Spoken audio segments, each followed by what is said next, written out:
Historical Commission, I would like to welcome you all. This is Archaeology Month. I'd like to mention that tomorrow night is Lakeville Historical Society meeting night, and we meet at the United Church of Christ downstairs in the back, the fourth Wednesday of each month. And tomorrow night, the program is going to be on a Coast Guard rescue with Michael Tugas. So if you're interested in this program and refreshments, you're invited. Tonight, we have Mark Mello, who is a noted Civil War historian, and he's going to do a program for us on the War of 1812. Mark? Thank you, sir. Good evening, everybody. Thanks for coming. For those of you who know me and who have been to my presentation before, you may notice I'm not wearing my Civil War uniform. There's obvious reasons for that. Normally when I give these presentations, I wear my Civil War uniform. But I'm talking about something a little bit different tonight, the War of 1812. Now, obviously, my favorite thing in history is the American Civil War. I'm horribly interested in that. But I also enjoy early American history, because in that span from the founding of our country to the Civil War is really, I think, in my opinion, the most crucial time in American history, because it's really when the nation becomes the United States of America.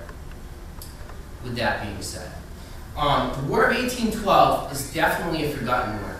Now, if I was to ask many of you in here, what do you know about the War of 1812? Maybe some of you might be able to tell me, oh, our national anthem came out of that war. Some of you might be able to remember some song that was on the radio in the early 90s called The Battle of New Orleans by Johnny Horton. But besides that, there's really not much that we know and not much that we understand about this war. And in my opinion, it is one of the most crucial moments in early American history. Up until the Civil War, I think it is the most crucial moment in American history. So what I'm going to do tonight is I'm going to hopefully tie in a little bit of local history into the War of 1812, which is very difficult to do because New England states were not very happy with the War of 1812, and they did not really do much in the War of 1812 for obvious reasons, which I'm going to get to later.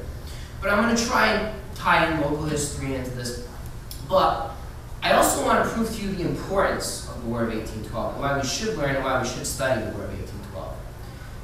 I'm going to start off with an analogy. I have an analogy that American history is like a thesis paper. Now, it's probably been a long time since any of you have even thought about writing a thesis paper, or have even written a thesis paper for that fact. But the whole point of a thesis paper is to set forth a statement which you are going to prove in that essay. Now, in my opinion, the American Revolution is your thesis. The Constitution is your thesis. That is your opening paragraph. You're going to give some background, and then you're going to set out, this is what I think. And that thesis statement is the Constitution of the United States of America. That this idea of a Republican government, that this new experiment in modern history, which has never been really experimented with before, this can work.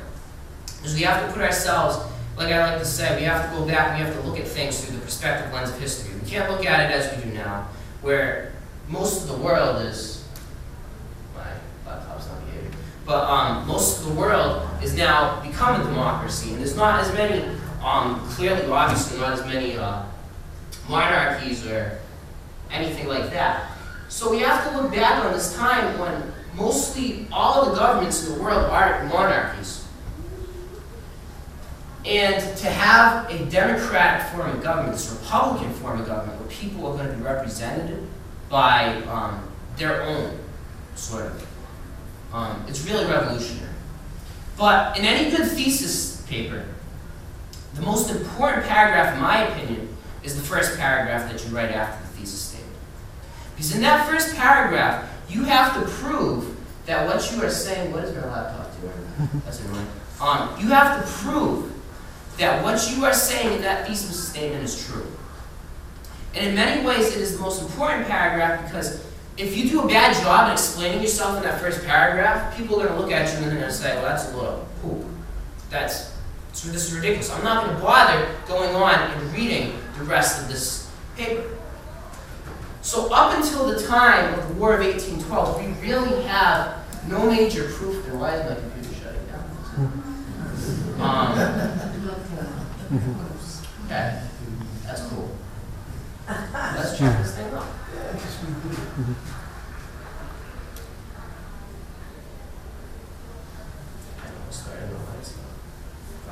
While that's restarting, so it's really this idea of, can I prove that a Republican form, this democratic form of government, can survive? Can it survive? Because nobody really knows. When this has really been experimented with in the past, it hasn't worked. I mean, to really find a government that was a Republican form of government, you have to go all the way back, nearly 1,700 years into the past, to ancient Rome. That's really the last major form of Republican government. Up until that time, you have the feudal period in Europe, and then we have the absolute monarchs in Europe. So this really, it is a new idea. And I hope that I can prove that the War of 1812 is a good first paragraph to the thesis paper. And that it did prove that America can and will survive. So with that being said, once I pull up my PowerPoint here, there's really three major parts that I'm going to talk about tonight. The first part that I'm going to talk about is, in most ways, in most wars, the most important is the causes. Why did we fight this war? How the devil did we get back into another war with Great Britain after we just fought one nearly 20 years earlier? Part two, I'm going to talk about the war itself, and part three, the legacy of the war. So really, if you want to, now this is where it gets tough, because in order for me to talk about 3 years of war in 1812, I have to go all the way back to the founding of the country, because it's really with the founding of the country and the Constitution that the seeds of war are already set. So in 1787, the Constitution of the United States is passed. As I like to say, that is the Thesis Statement of America. If any of you know that Schoolhouse Rock song, which I love, in 1787, I'm told I found. Anybody heard that song before? No, nobody, no Schoolhouse Rock fans out there? Okay. But essentially what it goes through is, it goes through and it sings the preamble of the Constitution, and that's how I remember the preamble to the Constitution by heart. But with this form of the Constitution, we now have the government that we know today, really. The President, the Congress, and our judicial branch. But something interesting happens in 1792, and it has nothing to do with America. But it's going to end up having everything to do with America. 1792, the French Revolution begins. Storming of the Bastille. French peasants are sick of the absolute monarch, which rules Louis XVI, rules France at the time. They're sick of the conditions. They're pretty much living off of very little food, and it's just a matter of time before they ended up revolting, which they ended up doing in 1792. And they tore down that big, huge castle, which was a prison in France called the Bastille. And it was kind of a symbol of the old world, the monarchy. That's really what it was a symbol of. And they tear down the entire building stone by stone, by hand, which is impressive considering the size of that building. It's like an old-fashioned castle. But what that leads to is it leads to a war in Europe.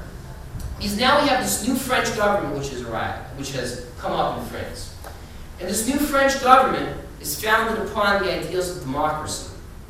Very similar, and in fact inspired in many ways by the American Revolution years before. So now we have this French democratic form of government. They're going to end up turning in, if you guys really care, I'm not going to get into too much detail with it, but they end up having the reign of terror and they chop off a bunch of people's heads. So it kind of turns into a corrupt democracy. But it's still that fundamental idea of democracy in France. And what's going to happen is to keep the balance of power in Europe, the other European nations, which are still under absolute monarchs, are going to unite to fight France. Great Britain, Austria, Prussia. Now, what's going to happen, and what happens many times later in history, is these countries are going to turn to America for help. Great Britain is going to turn to America and say, because Great Britain is good trading partners with America, they're going to turn to America and say, come on, come help us out. Help us put down these crazy French people. The French are going to be like, well, listen, a couple of years ago, we helped you with your American Revolution. So why the heck don't you come over here and help us now, paying back the deed? So we have this split in America. And really the split evolves around two men. Man on the left, Alexander Hamilton. Man on the right, Thomas Jefferson. And they're going to form two separate parties. And they're going to be based around these two men. is going to be the Federalist Party under Hamilton and the Democratic Republicans under Thomas Jefferson.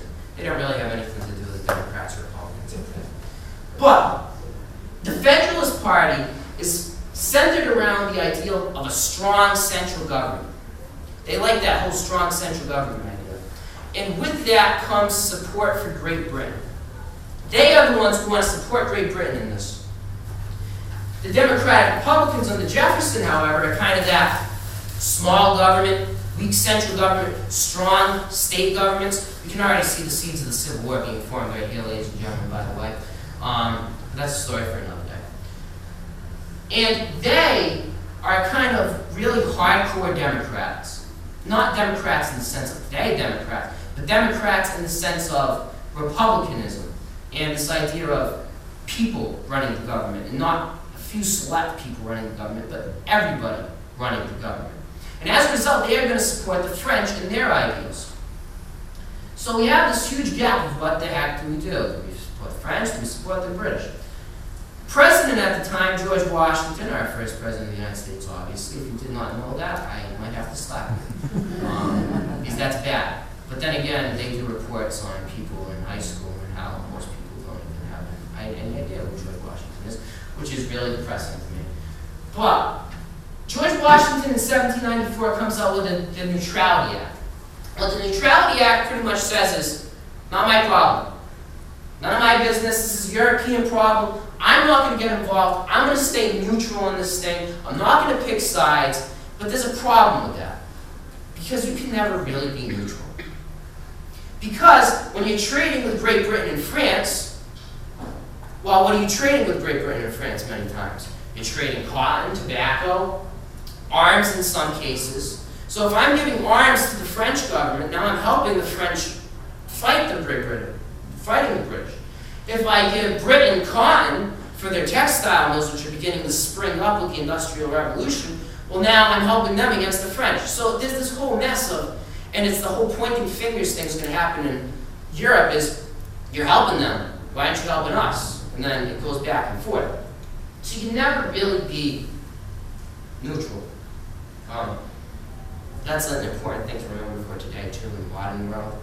People always like to say, well, we need to stay out of other people's business. Well, I do not want to preach, but it's very difficult to stay out of other people's business in the modern world. Never mind back in 1794. So, our next president is going to be elected as President John Adams from Massachusetts, local man. He is a Federalist, so he believes in that strong central government. And as a result, he does not like the French very much. And you want to even talk about an even more forgotten war. We're going to talk about the quasi-war against the French Navy. During John Adams' administration, we are going to be at war with France. Believe it or not. It is a naval war, purely. If you, just a little side story here, the Marine Corps hymn, when they say from the halls on Montezuma to the shores of Tripoli, Marines landed in Tripoli, which was a French-owned colony at that time. That's where that part of the Marine Corps hymn comes from. It was from this quasi-war with France. But that war is going to develop. We're going to have that whole Alien Sedition Act, which is a whole other mess, which I'm not going to talk about today.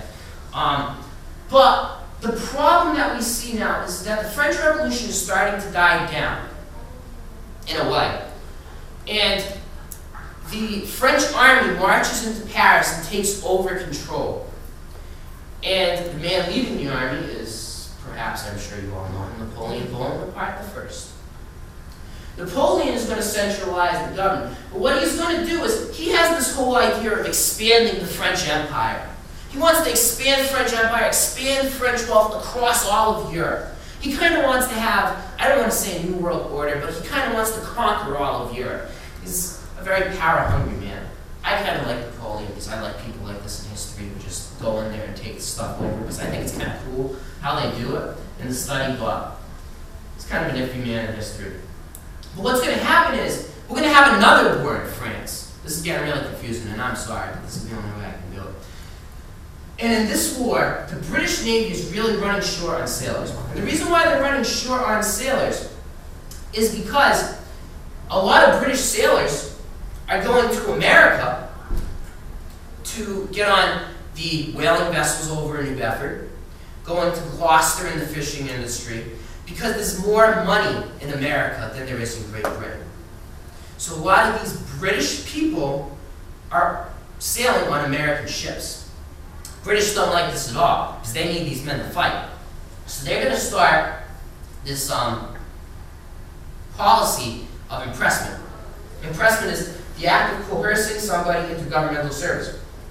So what the British are going to do is they're going to take over American sailing vessels, and they're going to force the sailors on those sailing vessels to serve in the British Navy. They have no choice in the matter. They have to serve. They are being forced at gunpoint to serve in the British Navy. Needless to say, this is going to tick off a lot of Americans. Now, not all of these men who are going to get put into impressment are actually British. About 5,000 American sailors are going to be put into impressment at this period of time. About 1,300 of those were born in America. So it's one thing to take British sailors who have become Americans, but it's another thing to take Americans and force them to serve in the British Navy. And a lot of Americans, as I said, such as the Democratic Republicans, really don't have very strong feelings towards the British still. So it really is going to cause a divide. Third President of the United States, Thomas Jefferson, Democratic Republican. So now we're going to have a huge switch. We're going to go from hating the French to hating the British. And Thomas Jefferson isn't going to stand for this impressment thing. And he's going to pass the Embargo Act of 1807. Now, essentially what the Embargo Act said, it ups taxes on imports, making it very difficult to trade with foreign countries, and for foreign countries to trade with America. Now, there's a problem with this. New England is buddy-buddy with Great Britain, because most New Englanders are Federalists. And they have a nice little trade going between here and Great Britain with whale fat, whale oil, fishing industry, such stuff as that. So, New Englanders are really going to be upset by this. And we're going to see this whole issue escalate throughout the next upcoming years. But I'm going to go back a little bit. It's all about money. It really is. And I know it's a horrible thing to say, but when you look at most of the wars that have fought in history, it all boils down to money and the economy. We're going to see this happen, this whole same thing about embargo acts. This is all going to happen all the way up until the American Civil War, until eventually the South secedes from the Union.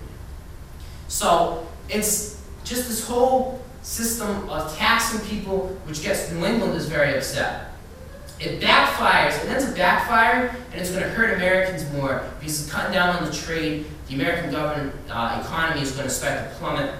So it's really not a good move by TJ, Thomas Jefferson. I like to call him TJ. So, as I said, 5,000 Americans, 1,300 of them were born in America. So, this New England situation. New England is good friends with Great Britain, as I said. I pretty much covered all this. Why? Boils down to the money. That's why New England, in the end, really supports Great Britain, is because their money, their hands are in the pockets with Great Britain. Now we have another problem developing on our western frontier, out in the Ohio region.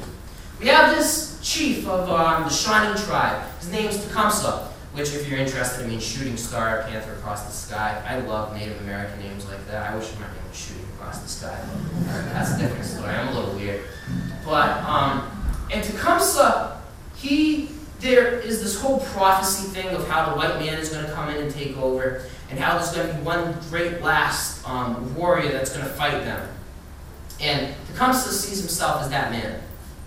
And he's going to begin to unite the tribes, Native American tribes out there in the Ohio Valley region and just west of that, into a confederation. It's going to be called Tecumseh's Federation. And the British now are going to cause some more trouble because this is Thomas Jefferson's administration. They're going to start to aid the Native Americans much as they did during the Revolutionary War and incite them to attack American settlers on the frontier. So now, British are impressing our sailors in the Navy. They're inciting Indians to attack us. What next? So really this resentment is beginning to build up. Everywhere besides New England, this resentment is beginning to build up. In New England, we still like the British. But there's going to be these three major causes of war. U.S. expansionism, that manifest destiny idea, which I'm going to talk about in a little bit. Impressment, and the British supporting the Native Americans. Those are really the three major causes of the war, excuse me. But what we're going to have developing in the early 1810, 1812, in that time period, we're going to have these young congressmen, and they're going to be called war hawks. Now, a war hawk is someone who supports war in a debate. And these are going to include the man on the left, Henry Clay, and John C. Calhoun, the great compromiser on the left, going to be very significant in American history leading up to the Civil War in that period from 1812 all the way up to 1840. And John C. Calhoun, another very important figure later in American history. But right now, these two guys who don't always see eye to eye later in history are seeing eye to eye. They're young, and they both think that the British are causing trouble, and we need to confront the British. There's another reason for that, too, but I'm going to get to that in a couple minutes. President James Madison, our fourth president of the United States. See, I'm flying through history. I don't like going through history this fast. I like focusing on history because I love it, but I have no choice right now because I got to talk about the War of 1812. But President James Madison, our fourth president, he's about 5'4", which even by the standards of 1812 is a very short man. So he only weighs about 110 pounds. He's kind of skinny, scrawny, kind of a sickly guy. He's not exactly a muscular, energetic kind of man. He's more of a nerd. He's a very smart man. And one of the major reasons why a constitution is going to happen is because of this man and the compromises that he's going to make to form the Constitution of the United States. So he's really the father of our Constitution. Much as Jefferson was the father of the Declaration, he's the father of the Constitution. He's the writer of the Constitution. Not literally, but figuratively. And he's going to get a nickname. He's going to be called Little Jimmy because of his stature. But ultimately, what's going to build up is on June 1st, 1812, by the time we've gotten to this point, the British have really, between impressment, inciting the Native Americans, and this whole idea of manifest destiny and wanting to expand America into areas such as Canada. I'm going to get to that in a little bit, though. All of these things are starting to build up. And Madison and many Democratic Republicans are sick of this. And Madison, on June 1st, 1812, is going to ask for a declaration of war from Congress. His grievances, interfering with trade on the high seas, piracy. British vessels oftentimes would attack American vessels who were attempting to trade with the French. They were trying to cut off that trade between Americans and France. So that's the piracy thing that I was talking about there, inciting Indian attacks on the French. So as I said, the schism is created in America. Massachusetts, Maine is not Maine then, it's still Massachusetts. It'll be Maine a couple years down the road, actually, with the Missouri Compromise, I believe. But we have this divide with these New England states because, as I said, the trade with Great Britain, they're really going to be against this war throughout the whole thing. Now, that doesn't mean that some locals aren't going to serve and fight in the war. But, for the most part, American involvement in the New England area is going to be little to none. But we do have a couple local people we want to talk about in a little bit. But here's one of the funny things is that Parliament revokes impressment 2 days before America declares war on Great Britain. So one of your major points for the war is now no longer a valid argument. Because the British have said, we really don't have a need for impressment anymore, so they revoke it. So we're going into this war, and this is where it kind of starts to get this enigma of being a needless war. Because now, our major reason for fighting the war, impressment, is no longer a cause. But, we're going to see what happens. So far, any questions, comments? I didn't say this at the beginning, but I do enjoy when people talk. I'd rather have you guys talking with me than just sitting there looking at me with dead stare. So if you guys have any questions at any time, anything you want to throw in, anything at all, feel free, raise your hand. I'll stop in the middle of my sentence, I don't care. But I like crowd involvement. Yes, sir? What contingents of British were here that they would incite the Indians? Is it just local people that said that we should go attack? Or were there British troops here that incite the Indians? Canada, at this time, as it is still today, technically, Canada is considered an independent country, but is still technically under the Crown of Great Britain. So really, the British still had forces in Canada. And this is going to be one of our first major stages of the war, is going to be invade Canada where the British troops are. So really, they're kind of coming down through Canada and helping out, giving supplies, guns, weapons to the Native Americans. Any other questions on that? Oh, you got it. So now we're going to get right into the war. I'm going to go through this pretty quick. I do apologize. Well, there's three major theaters of the war.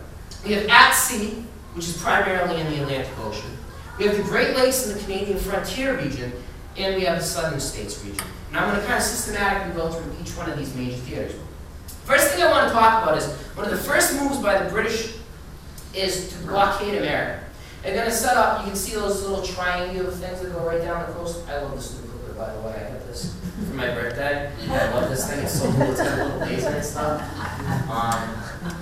But they're going to set up a blockade all the way down the eastern seaboard. But I want you to take note of something. There's a little gap over here. Remember, New England is friends with Great Britain all the way over here across the sea. The British are going to allow the New Englanders to go through the blockade. They're going to not blockade them because, you've got to remember, the British are still fighting a war against Napoleon over there in Europe. They need supplies. And one of the major places that they're getting those supplies from to fight that war is New England. So throughout much of the war, New Englanders are going to continue to trade with Great Britain. But that blockade, it cuts down on American trading big time. It's similar to the Anaconda Plan, which we're going to use in the Civil War. I know I compare everything to the Civil War, but that's because that's what I know a lot about. But the Anaconda Plan in the Civil War is a very similar thing. We're going to cut off the trade with the South, and it's going to have a very similar effect on the American nation as a whole. But the Americans are going to start to do something pretty cool. There's this lovely thing called a privateer. Anybody know what a privateer is?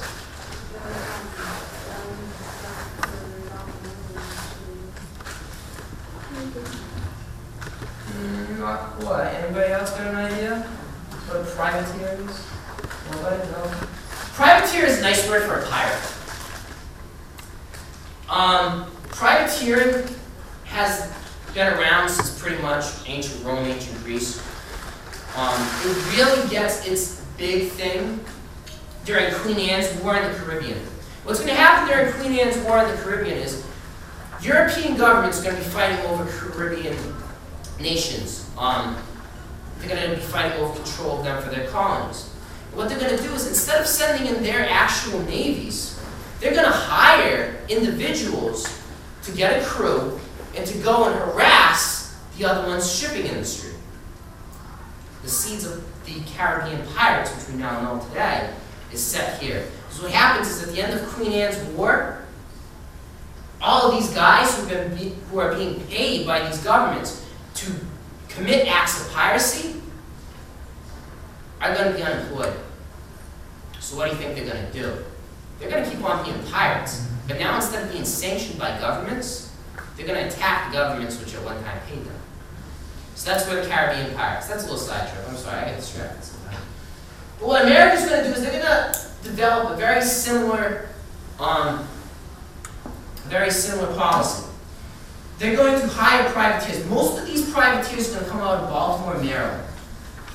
And what they're going to do is they're going to ask these individuals who are into the shipping industry. Now, we've got to remember the blockade. So all of these merchants aren't really trading anymore because they're blocked out by the British. So we got a problem. So the American government pretty much says, listen, we'll pay you money if you go out there and you harass the blockade. And these are individuals. So you got to kind of admire the courage of these men. Because these are people who have no military training. They're merchants. They're traders by what they do. They go out and they purchase cannons with their own money. And they go out there and they fight, give up their own lives give up their businesses for the country. So you got to kind of admire these privateers and what they do. But they go out there and they harass the British ships. Interesting fact about this is, out of 1,554 British vessels captured and destroyed by the U.S. during the War of 1812, 1,300 of those were captured by pirates or privateers. Pardon my French, but that is going to tick off the British. And we're going to see what's going to happen later, because the British are not very happy with us and with these privateers. And they're going to go at Baltimore because, as they call it, it's a nest of pirates. And we're going to make them pay for what they did. Even though the British government was doing the same thing to American ships, they would hire privateers too. But that's a different story. But the U.S. Navy, we do have a U.S. Navy at this time, in much thanks to John Adams, who is considered to be the father of our Navy. We have three major ships: the USS Constitution, which now sits in Boston Harbor. Probably all know about that one. USS President and USS United States on the bottom. All of these are of the same line. Now, these ships are called first-class frigates. So essentially, they are warships. They have that whole line. If you look down there in the Constitution, they have a whole line of cannons down there. They have cannons on the deck. They're not like the big, huge British ships of the line, which are, if any of you have seen Pirates of the Caribbean, the big, huge British ships which have multiple decks of cannons, those are British ships of the line. But the benefits of these are that they're small and they're easily maneuverable. Exactly. They're fast. They're much faster than those big, bulky ships. And we're really going to have our first confrontation at sea with the USS Constitution. Captain of the USS Constitution at the time is Captain Isaac Hull. Now, you might ask, why is the Constitution in Boston Harbor? Well, there's a very good reason for why it's in Boston Harbor. One of its most important and one of the most major battles that it fought in happened right off the coast, out near George's Banks, off the Cape. So on August 19th, under Captain Hull, the USS Constitution is going to combat the British HMS Guerriere. Interesting name. But nonetheless, they are going to combat, and for 35 minutes, they're going to duke it out. These two ships are going to just go at each other. And the British artillery shells, it's going to appear that they're bouncing off the sides of the USS Constitution. USS Constitution really is not suffering any major damage in this battle. No, the sides of the ship are not made out of iron. Iron ships don't develop until the American Civil War. They are made out of wood. But this wood is very strong wood. It's kind of like a balsa wood. It's very strong, it's a very sturdy wood, white birch kind of wood. And these cannonballs are just going to bounce right off of the sides of it. And this is where the nickname for it is going to be developed, Old Ironsides, because it appears that the sides of the ship are like iron as these cannonballs just bounce off the side of it. And ultimately, the USS Constitution is going to completely demolish the HMS Guerriere, and they are going to return to Boston Harbor as heroes. So, with that, that's kind of, there's a lot more that happens at sea, but it's kind of insignificant, so I'm going to skip over it. But now I'm going to talk about the invasion of Canada. So these war hawks think that Canada is going to be easy picking. Thomas Jefferson says it's going to be a mere matter of marching rather than actually fighting. He was dead wrong, but that's a different story. But in reality, I always wonder, what are they thinking? Why do we need Canada? My God, we have all of this land to our west. We just purchased the Louisiana Territory. And we can barely even settle the land that we have now. And it's Canada. Now, nothing against Canada, but what are we thinking? Do we really need to provoke war for Canada and march into Canada? And it's ultimately going to be one of our biggest mistakes in the whole entire war. But what we're going to do is we're going to start our first invasion of Canada. We're going to go right up here in the Great Lakes region. But the commander of the British forces in Canada at the time, Major General Isaac Brock, has other things on his mind. And Brock is going to invade America, and he's going to take Fort Mackinac. Fort Mackinac is way up top in Michigan. He's going to go down, he's going to take Fort Dearborn, which is now Chicago, and he's also going to take Fort Detroit. So, these three consecutive victories for the British. Things aren't starting off good for the Americans, really. Things are looking down. But, at this time, General Stephen von Rensselaer, I don't know how to pronounce it. Rensselaer. That's some kind of German name, I think. I don't know, Austrian maybe. I'm not good with those kind of names. But he's going to invade Canada. And he's going to get engaged in the battle in September of 1862, the Battle of Queenston Heights, which is now Montreal, in that area. And he's going to lose that battle. So again, another defeat for the Americans. Americans are just suffering defeat after defeat after defeat and trying to take Canada and trying to move up into Canada, proving that this probably wasn't such a great idea to invade Canada. But on April 27th, and this is a very important moment, and you need to remember this moment because this is going to come back to bite America in the butt. April 27th, 1813, the Battle of York, which is now Toronto. American soldiers are going to pretty handily actually win a battle. They're going to defeat the British soldiers. But they're going to march into the city and they're going to burn the Capitol building in York. York is the capital of Upper Canada at the time. Canada was split into two sections, Upper and Lower Canada. And they're going to burn the Capitol building. And they're going to pillage and plunder the city. Remember that. Remember that, because that is a very important point. Because the British will seek revenge, and they will get their revenge. But the war for Canada continues.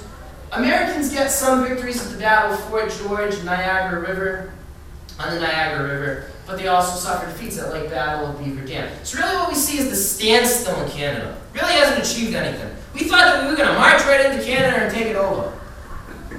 Nothing could be further from the truth. We didn't march right in there, we didn't take it over, and we suffered some major defeats in Canada.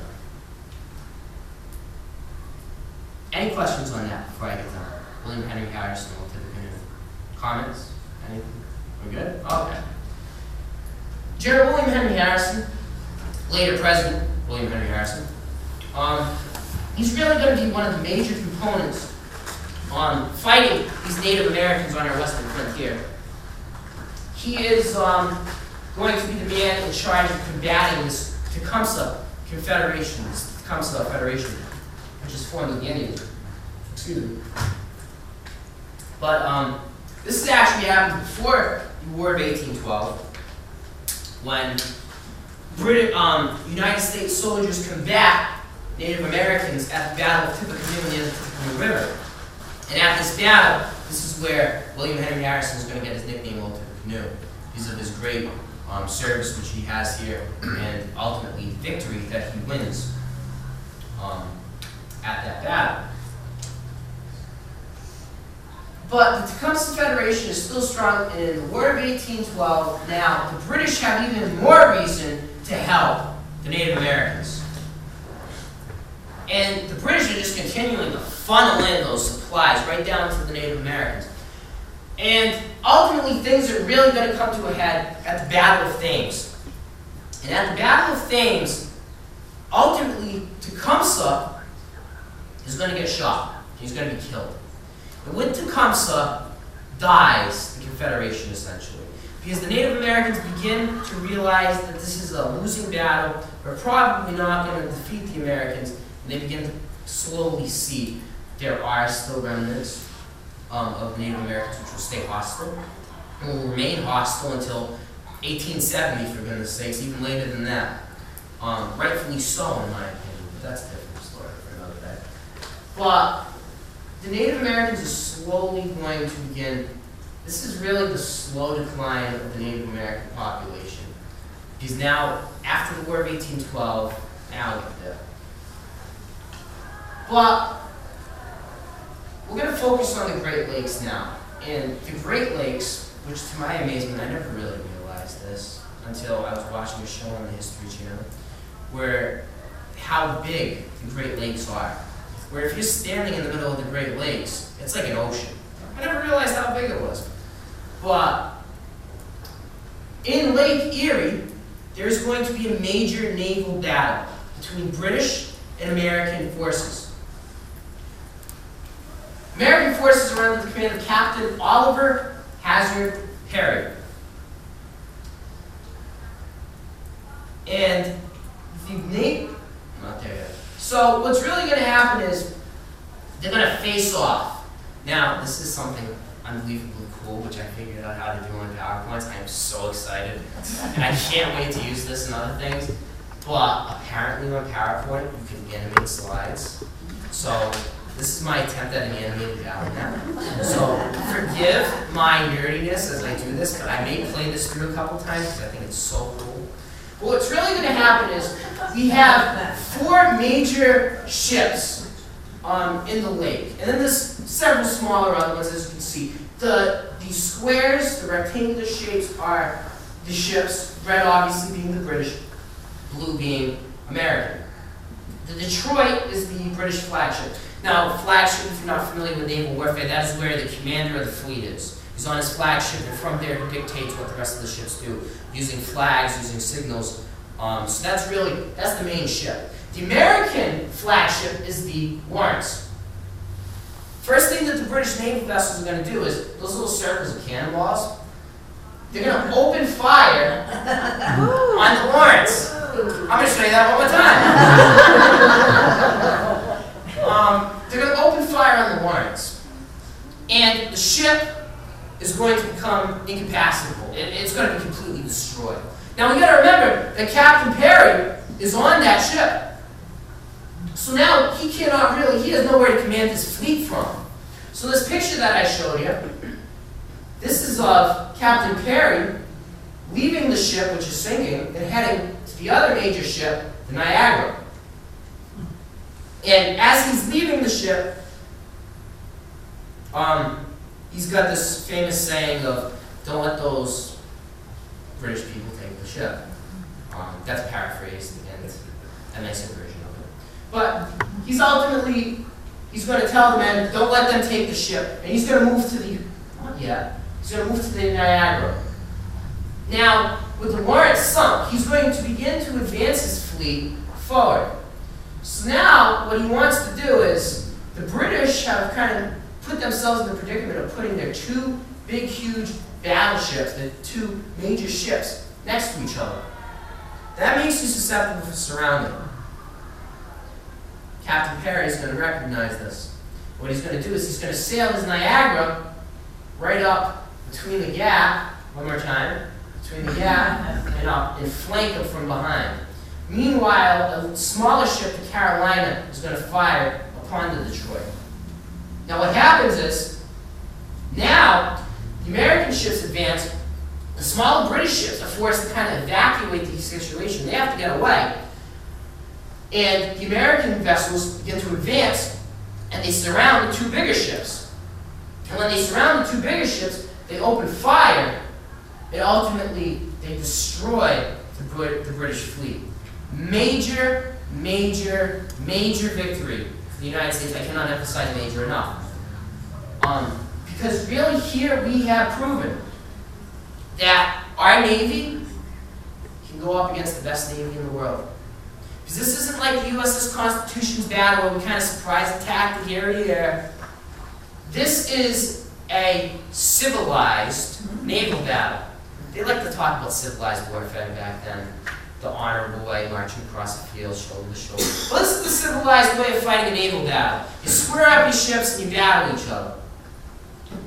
We have defeated the greatest Navy in the world, the British Navy, in a battle. That is why this battle is so significant.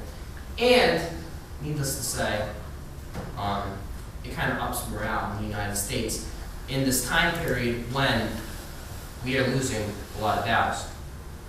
Questions or comments? It was great that Peary saw his opening. But wasn't it a stupid mistake on the British part?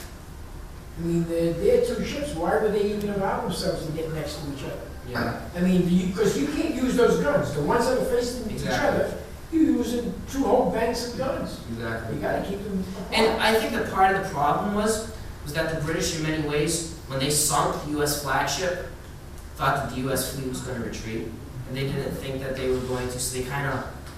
I'm not an expert on the Battle of Peary, but if I was to make a guess, I would say that that is why they put those ships that close together. Yes, sir.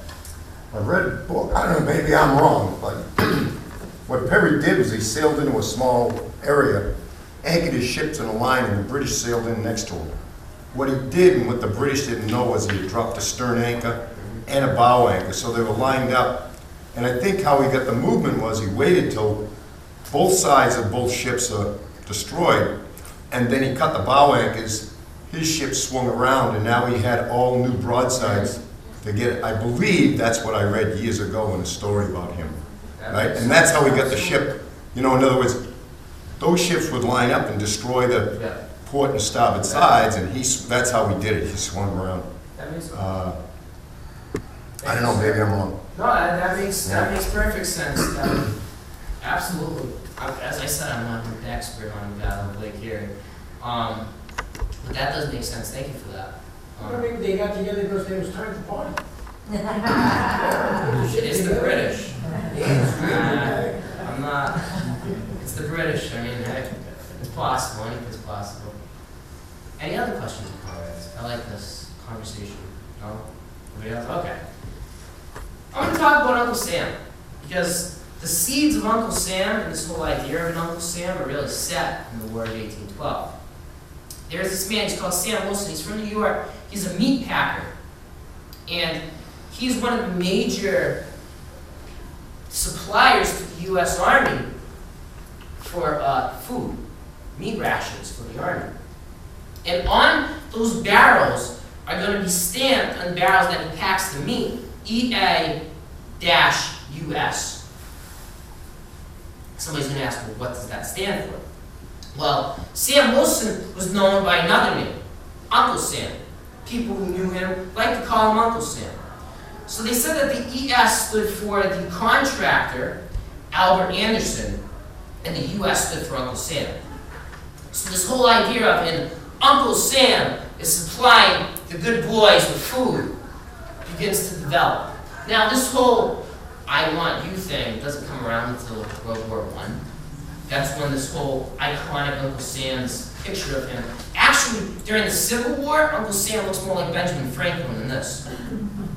It's a true story. But in World War I, it's really when he develops this idea of I want you for Army service. But all those seeds for this icon in American history, really, the symbol of America, is set in the War of 1812 because of this man, Sam Wilson, this meat packer, this humble meat packer, who is supplying the boys with food to fight, giving them the energy to fight on against the British, the bloody British.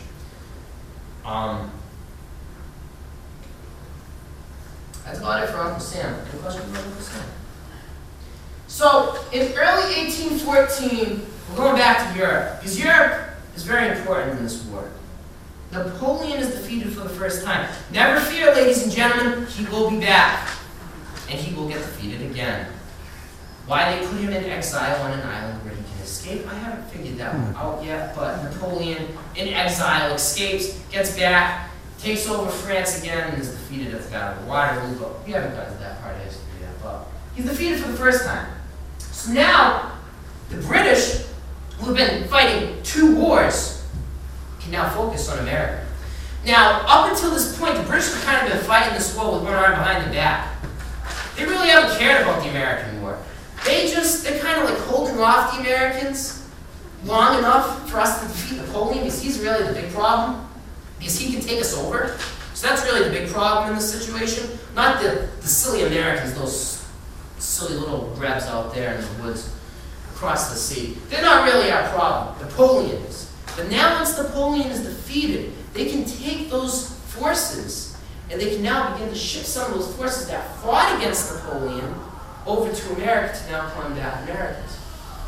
If we were having difficulty fighting off roughly anywhere from 6 to 8 regiments of British troops, now we have a lot of the British might coming against us. We're in trouble, ladies and gentlemen. And this is why the War of 1812 is important in my opinion. We are extremely, extremely, extremely close to this American ideal, this idea of a Republican form of government, this Democratic form of government, failing. We have to have, remember, we have to have a good first body paragraph to prove our thesis. that thesis paper could be in serious problem. We might have to rip up that thesis paper. We might have to start all over. And these British troops that are going to begin to come over are the Vice Admiral Sir Alexander Cochran. That's a picture of him later in life. That's not how old he was during the War of 1812. He was much younger. But Cochran has an interesting story. His, I believe his brother, his cousin was killed in the American Revolutionary War. So needless to say, he doesn't like Americans very much.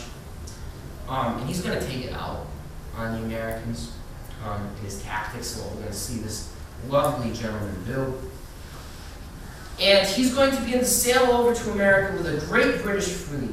Under him is Admiral George Coburn. It's not Cockburn, it's Coburn.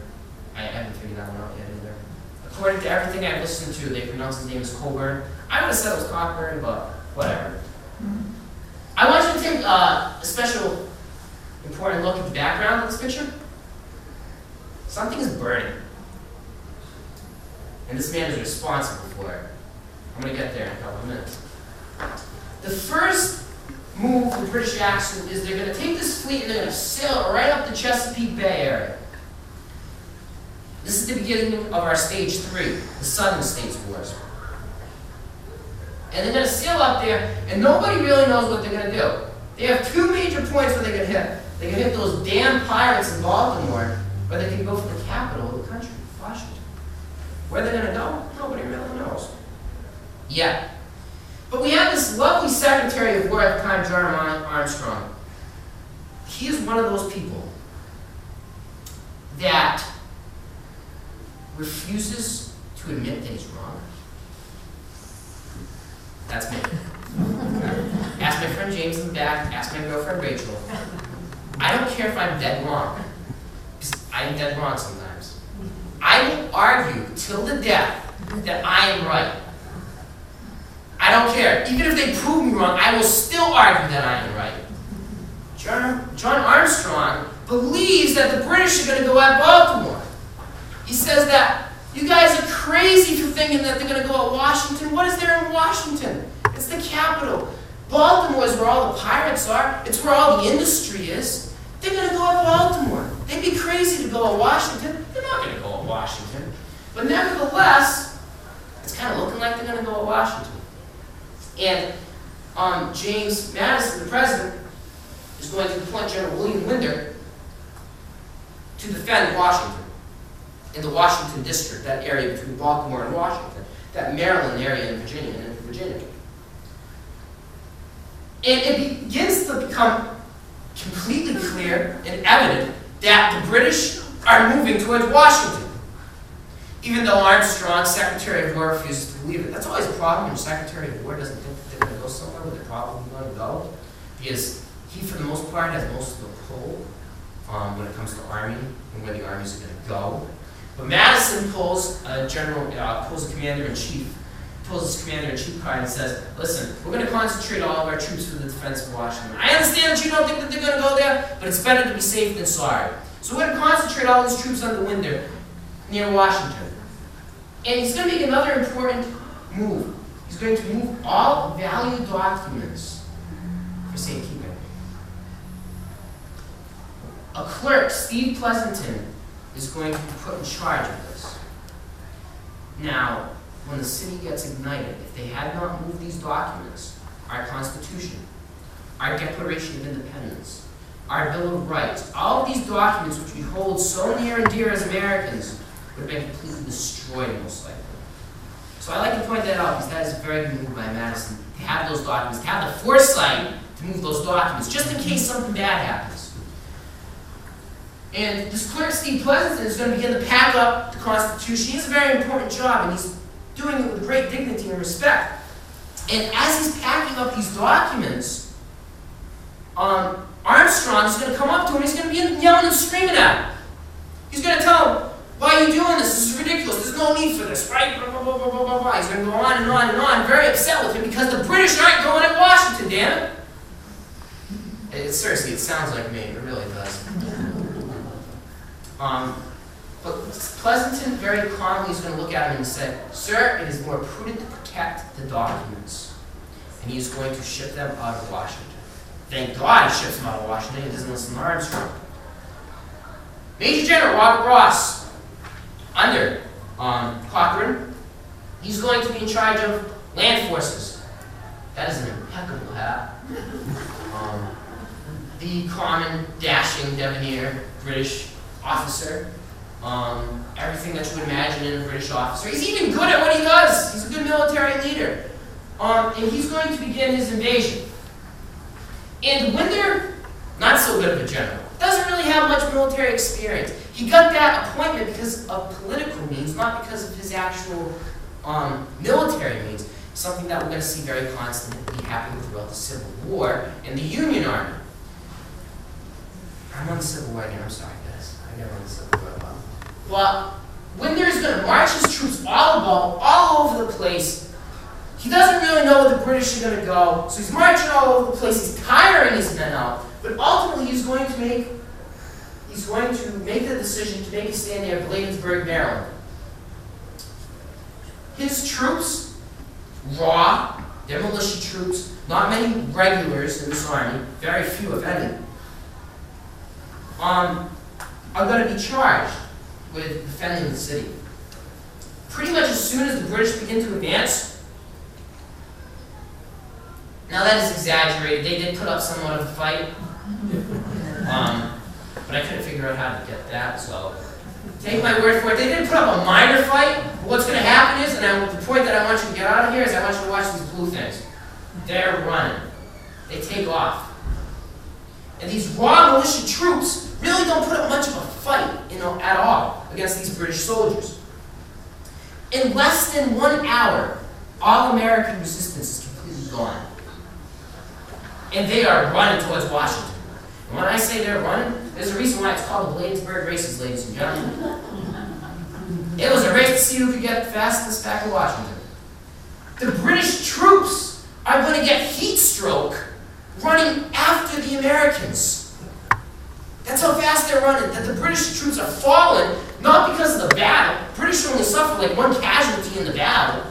They're suffering more casualties chasing the Americans. So this really is not a bright day in American history. This is August 24th, 1814. What's going to happen is pretty much all resistance near Washington is going to fall. And the British are pretty much 4,000 British troops are going to take Washington, D.C. come August 24th at night with virtually no effort. They just pretty much walk right through the city. Charles Ball, an African-American freed slave fighting alongside of the militia, he says in the battle, if the militia regiments could have been brought to charge the British, we could have beat them back, but instead they took off and ran like rabbits chased by dogs. I like that comparison. Rabbits chased by dogs, you just think of a little rabbit running off, and the dog's trying to catch up to him. They didn't really have a chance, is what he's trying to get at there. But now I'm going to talk about this lady. Very interesting lady in American history, Daughter Madison. Some people describe her as the best first lady there ever was. I like her. I admire her. I think she did a lot of good for the country. But like I talked about her husband, Mr. Madison, President Madison, she is the exact opposite of him. You know that expression, opposites attract? Well, it's true here. Madison's introverted, he's kind of nerdy, not very social. She is a social butterfly. She has parties at the White House all the time. She has people over, and she really is, she gives her husband kind of a better name, because Americans don't really view Madison in a good light, because he's kind of like, he's not a very good public speaker. He's a very smart man, but not exactly a good politician.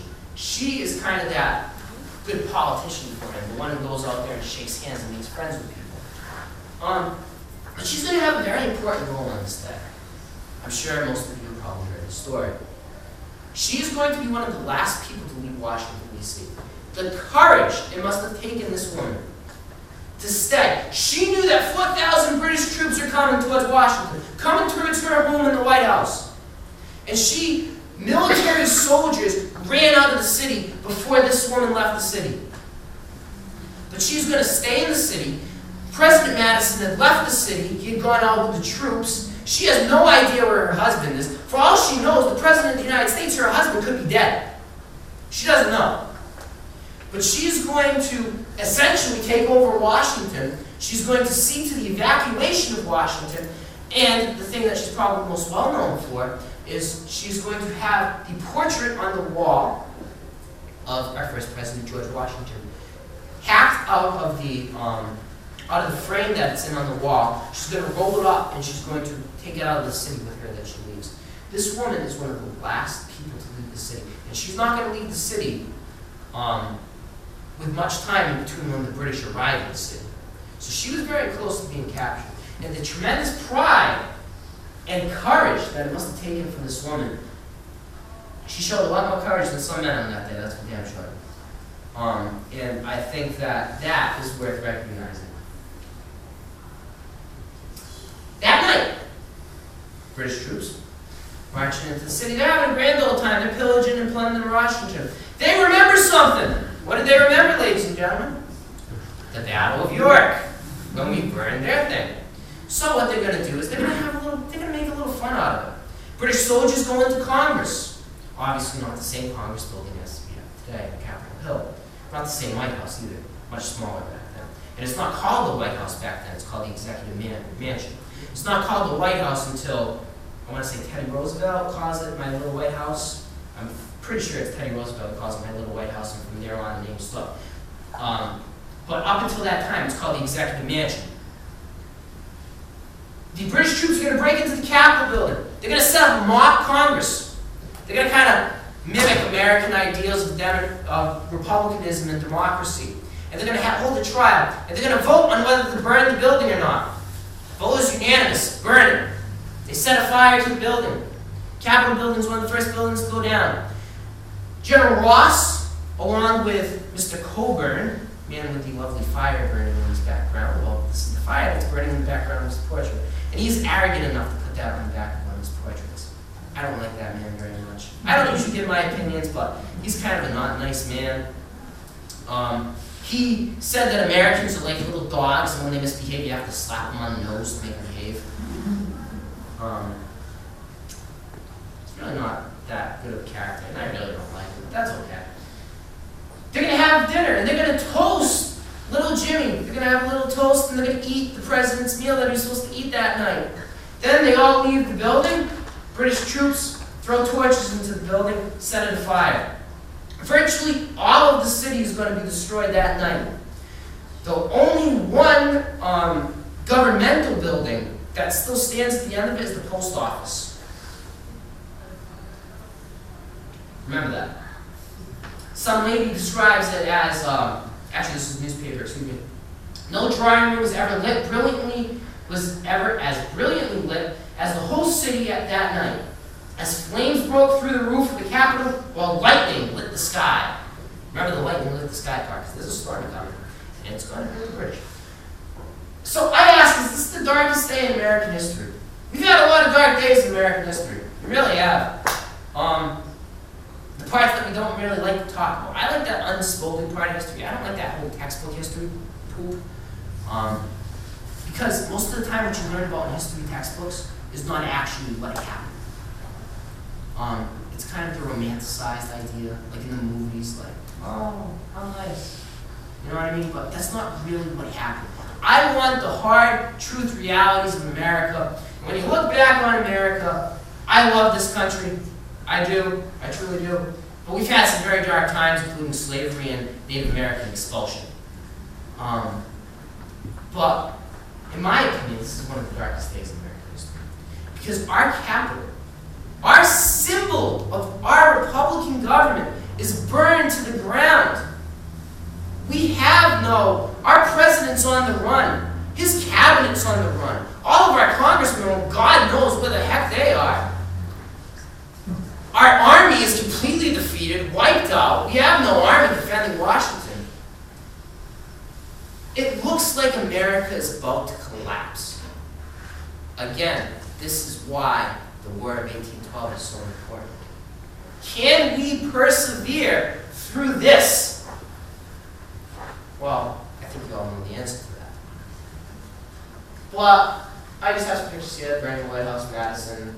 Madison's on the run. They end up, Dolly and James end up reuniting the next day. They find each other. And then they're going to begin the rebuilding of the city. But that night, this is one of those moments in history that makes you really think. Like during the Civil War, at the Battle of Fredericksburg, I'm going to get off on a side story here. Battle of Fredericksburg. Union armies completely decimated at the Battle of Fredericksburg. Confederates, Union casualties nearly triple, quadruple Confederate casualties. All these soldiers are lying dead on the field. And that night in Virginia, the northern lights light up the sky. That has hardly ever happened in Virginia. How often has any of us seen the northern lights here in Massachusetts?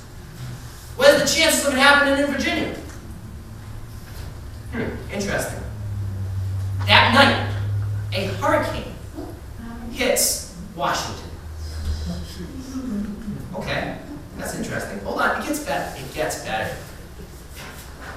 The British troops, they're still partying, they're having a good time, the city's still ablaze. This hurricane hits. Remember how that guy said lightning lit the sky? Lightning's coming from that storm. Historians we don't know for sure. And we really can't say for sure. But that night in this hurricane, now what frequently happens, I'm not a meteorologist, I don't claim to be a meteorologist, but what happens is sometimes in a hurricane, because of the whole the wind formations and how the wind moves, it's already moving in a circular manner with a big huge eye in the middle. What happens is sometimes in the left portion of the hurricane, tornadoes touch down and tornadoes form, even adding to the destruction of the hurricane. Now, obviously none of us were there. We didn't have the meteorological instruments that we have nowadays. But some historians claim that this was an upwards of Category 3 to Category 4. Some even say it's a Category 5 hurricane. Some people, now we do have at least one confirmation of a tornado touchdown in Washington that night. Some people say upwards of 5 tornadoes touched down in Washington that night. This storm is going to do more to destroy the British Army than the Americans did at the Battle of Lakeville. Anywhere from 30 to 50 casualties are going to be caused by this storm. The British Army is battered and tired the next morning. They just went through one heck of a storm that I'm sure none of us have ever gone through. And they begin to slowly go back to their ships in the Chesapeake Bay. I'm not here to preach to you. I'm not here to tell you that there is a God. But if there was a God, and if there is a God, which I think there is, my God, was he acting here or what? If God ever put his hand on something, right here is it. Because he ultimately did more destruction with this storm than the American Army was able to do. Just an interesting little side story. I don't know. It's cool. I like it. But now we're going to talk a little bit about the resilience of little Jimmy. This man has had his home destroyed. The government which he runs is decimated. Everything that he has known in the first half of his presidency, in the early years of his presidency, is completely destroyed. What does he do? Now, he can move the capital to some other city. He can move it to Baltimore. He can move it to Virginia. He can move it to Richmond or Alexandria, Virginia. He can move it anywhere. He doesn't. He uses that one lone building that still stands, governmental building that still stands. He uses the United States Post Office to hold his cabinet meeting. He is making the point that I don't care if they burn down my city. I don't care if they burn down our capital. It is still our capital, and I am going to run this government from this location. That's an important point. Because he could have moved the capital that day, and he could have started rebuilding somewhere else. But he didn't. In Washington, D.C., will remain our capital, obviously, through the modern day. Needless to say, stubborn old Armstrong is going to be replaced by the Secretary of State, our next president. We're going to fast forward a little bit, James Monroe. He's going to be doing 2 jobs. He's going to be Secretary of State and Secretary of War. So maybe there's a lesson in this for me to not be so stubborn because I may lose my job someday. But now the British, they kind of regroup on their ships, and now they're going to head at that nest of pirates, where those silly Baltimore people are, those pirates, those privateers, where most of them are coming out of, that's where he's going to go next. Any questions, comments, concerns? No? Okay, good. The militia commander of Baltimore, Major General Samuel Smith. Now, this is a dispute that happens between Smith and that Windler guy I was talking about, who's the commander of Bladensburg. Windler is the national government's officer. He is technically in command of those troops at Baltimore. Smith is only a general of militia. Now, I'm not going to get into a whole complicated argument between militia and regulars, but essentially, regulars are always supposed to draw rank over militia officers. General Smith is not going to have any of that because he's seen how Windler's performed. And he's going to tell him, if you ever heard that expression, I'm going to tell you how the cabbage gets stewed. That's what he's going to tell the Windler, and Windler's not going to have a problem with that. Smith is kind of he's an old Revolutionary War veteran. He's kind of like a rugged kind of character, so not many people are going to mess with Smith. So Smith's going to take over, and that's probably one of the best moves at this time. Probably going to save the city of Baltimore that he's in command. Right now, I want to talk about Fort McHenry. Fort McHenry is one of those forts defending the city of Baltimore. So now, I wonder if I can that lady. She's scared me. Right here. So, the British, Baltimore's right here. The British are going to sail right up here through the Chesapeake Bay. And they're going to have to take Baltimore. They're going to have to take it by land and sea. It's going to be a dual invasion, land and sea, which is very difficult to do by even today's standards. Never mind back in 1814. We're in 1814 now. But one of the forts defending the harbor is Fort McHenry. It's commanded by this man, Major George Armistead. Side trip here again. Civil War. Brigadier General George Lewis. Not George Armistead. Brigadier General Lewis Armistead. One of the officers who's going to make Pickett's charge on the Confederate side. He's on the Pickett's division in the Confederate Army. That's his uncle. Interesting how this stuff happens. One of the soldiers who served in the Army of Virginia at the Battle of Gettysburg, his great-grandfather was President of the United States, William Henry Harrison. It's interesting how that all happens. But that's a side trip. If you want to learn more about that, you can come in the spring when I do my thing on the Civil War. But he's in command of the fort, and he knows that the British are coming. He knows that they're going to try and take him by land and sea. But his job is the sea. He's protecting from the sea advancements by the British Navy. And he wants a nice, big, fat old flag. A huge flag. Something that people can see for miles around. A symbol kind of America. We own this darn fort. You know what I mean? This is our fort. Nice, big, huge flag.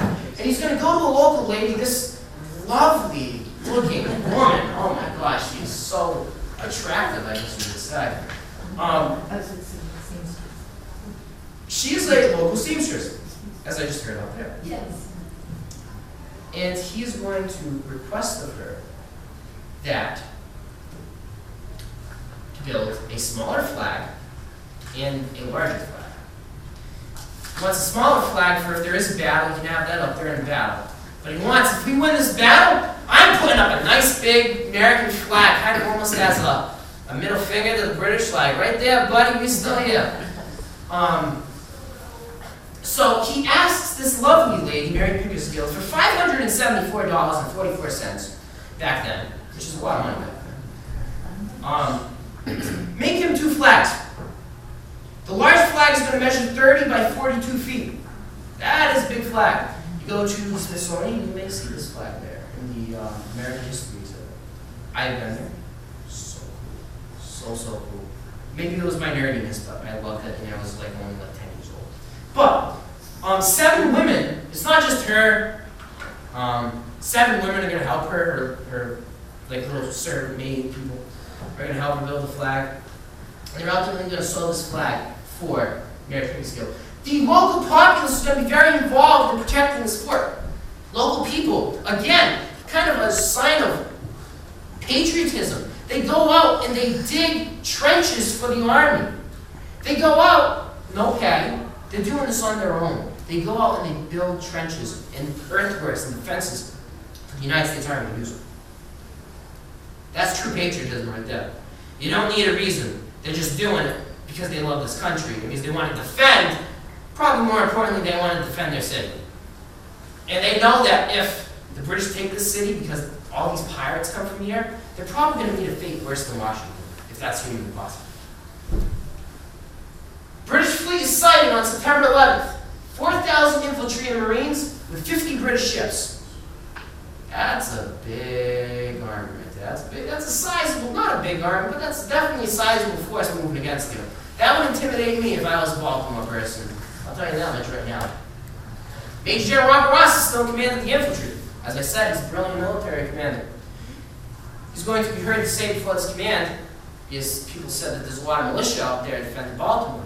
He says, I don't care if it rains militia. Doesn't matter to me, I'm still going to beat him. It's kind of an egoistic statement, which he's going to bite himself, kick himself in the butt for later, because one of those militia guys is going to be his demise. But I'll get that. So there's going to be a land and water invasion. British Navy is going to sail up through the bay. That little dot right there where my little red laser is, Fort McHenry, that's where Fort McHenry is. The British Navy is going to try to bombard that, because if they can bombard that, they can sail their ships right up through the gap, right into the city. So they have to get past those two forts, though. They have Fort McHenry and the other fort across the way. They have to get through those two forts first. Meanwhile, the British Army, infantry and Marines, will be advancing right up here, and they will take the city by force this way, hopefully. I want to see where I'm going. Okay. British forces begin to advance, and they get into the Battle of North Point right up here. At the Battle of North Point, British troops are going to engage with militia, and a fierce fight is going to break out. In this fight, Ross tried to organize his troops on top of his force, as would happen back then. I didn't really talk about the tactics which they would be using, but back then, you'd march shoulder to shoulder across an open field, man on a horse. Your officers would be on horses stallion. You can see it's the noble way of fighting. It's the right way of fighting, according to them. He's up on his horse, there in all of his glory in his red uniform, trying to rally his troops. One lone man. Man's name is lost to history. We'll never know who this man was. He's a sharpshooter. He's up in a tree, and he pulls a trigger. And that trigger is going to affect this war major. It's going to affect the outcome of this war big time. General Ross is shot by this man and killed.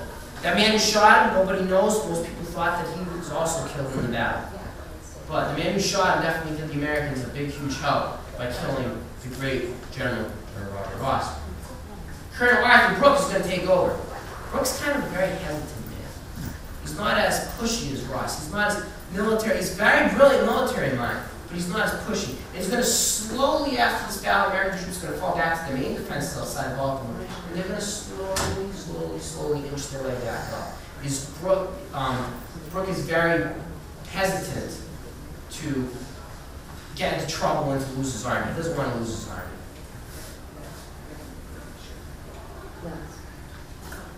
Next, the water invasion. British troops sail right on up and begin to bombard Fort McHenry. For 25 hours, starting at dawn on September 13th and continuing all the way through 25 hours, British ships are going to bombard Fort McHenry. 25 hours. 200-pound shells are going to be lobbed into the fort. That's a heavy shell. That's a big cannonball right there. That day, Colonel Brooke, up here, is advancing slowly as this bombardment is going on. He's going to eventually, hopefully, force conflict against the Americans on the outskirts of Baltimore as this bombardment is happening. But there's a problem. On that day, it's a little rainy, so Brooke holds back and doesn't attack when he's supposed to on that day as the bombardment from the British ships are happening. 1,800 to 2,000 shells are going to be fired at Fort McHenry. And, I mean, they did their best to defend the fort, but there's only so much you can do to fire back at them when you're under that much heavy fire. But they did do their best to defend the fort. And when all was said and done, after 25 hours of bombardment, the next morning, it ceases. The houses in the city were shaken to their foundations, described the local woman. That's how loud this bombardment is. It's literally shaking the city.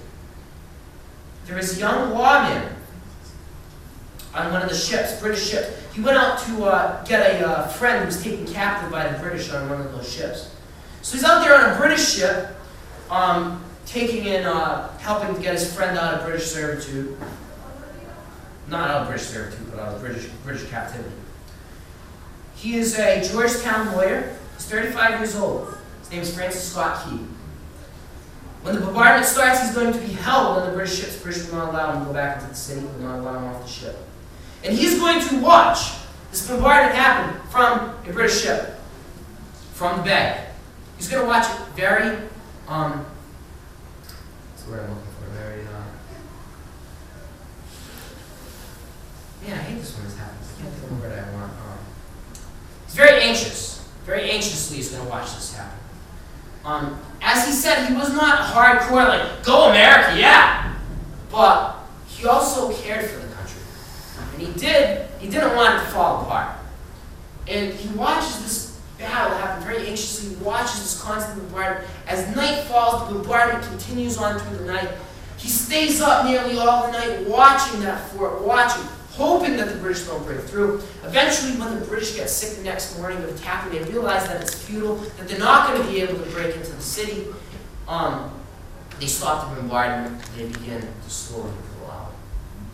That morning at the break of dawn, a flag, that nice big 32 by 40 foot flag, rises up over Fort McHenry. He is overcome with emotion, he says. He describes it in his own, in his memoirs.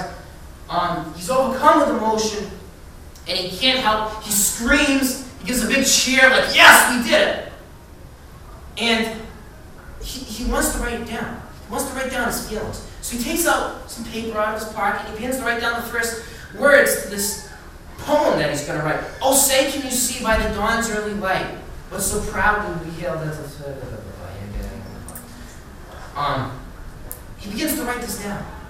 He writes down the first 2 lines, first 2 or 3 lines. Then, later on that day, when the British release him, he goes into the city, gets a hotel room, and he begins to write down 4 more verses. We only sing the first verse. There are 3 other verses to our national anthem, ladies and gentlemen. He begins to write down 4 more verses in this poem. And he's going to call it not the Star-Spangled Banner. He is going to call it the Defense of Fort McHenry. And it's going to be printed in Baltimore. It's quickly going to spread. It's going to quickly gain popularity. And it's going to grow and grow. And now this poem is going to be put to what else but an English drinking song? In Heaven is the English drinking song. I'm assuming that it goes da da da da da. I don't know the words to it, but it's an English drinking song. And they put the words to those lyrics. The lyrics to that music. And ultimately, the song is born. And in November 1814, the song is given the name The Star-Spangled Banner, because that's what Key calls it in his poem. Now, this is not our national anthem yet, ladies and gentlemen. It does not become our national anthem until 1931, is when the Star-Spangled Banner is finally adopted as our national anthem in the United States of America. But there's a huge celebration that erupts. Now, with the land invasion, with the sea invasion failing, the land invasion is forced to fall back, the British retreat, Baltimore is won. By golly, we beat those silly British. Star-Spangled Banner is formed, and we start to have these peace meetings at a city called Ghent, which is in Europe. I want to say Austria, Germany, somewhere in that area. Belgium, sorry. Ghent, Belgium. We're going to have to start talking peace with them. Monroe, we're going to start talking peace. Afraid. Another side note about songs during the War of 1812. 1812 Overture. You guys know that song? During 4th of July, we love to play that song with our fireworks. It's not American. It has nothing to do with our War of 1812. It has everything to do with the Russian War of 1812. As Napoleon is marching into Russia, if you listen to the whole song, it's like a 15-minute long song. I haven't listened to the whole thing, But it starts off, it's a very sad song as Napoleon's beginning to move into Russia. Then it gets upbeat with the battle, that they fight them. And finally, the victory is that part that we love to play. Because it's great for fireworks music. It's written by Peter Ilyich Tchaikovsky, the guy who's going to go on to write the Nutcracker Ballet. So it has nothing to do with America. It's just a cool fireworks song. I guess back in the 1980s or 1970s, 60s even, we would have said that it was a stinking commie song because it did come from Russia. So, but it has nothing to do with America. So now, next 4th of July, you're watching the Boston Pops and be like, hey, guys, nothing to do with America. It's a Russian song. You impress all your friends and family.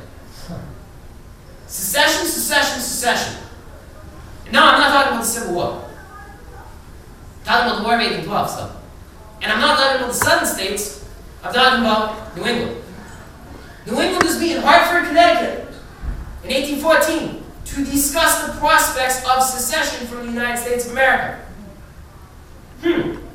Interesting, isn't it, ladies and gentlemen? Very interesting.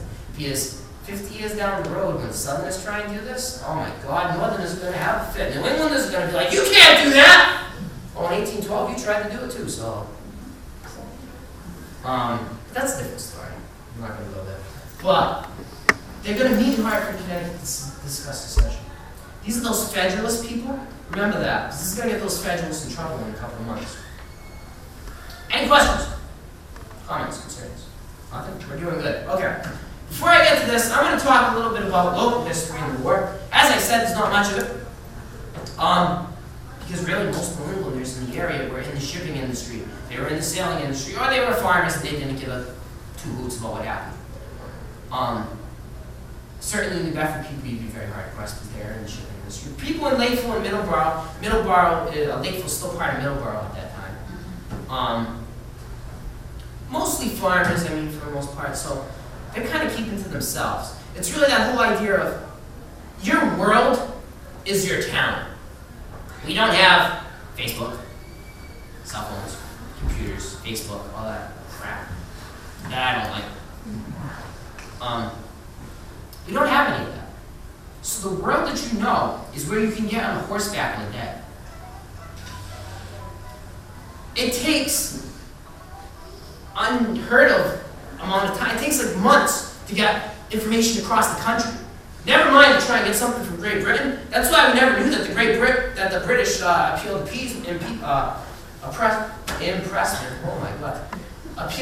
impressment 2 days before we declared war, because it took them a month to get word over here.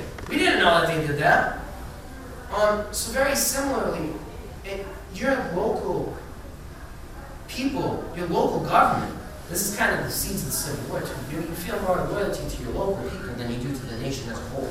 Although that's going to start to change in the War of 1812. But there is one local hero, Colonel Peter H. Pierce of Middleborough.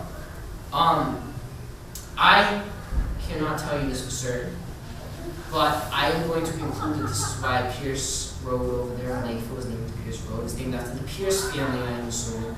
If anybody knows otherwise, you can know. But Colonel Pierce, he was a militia leader.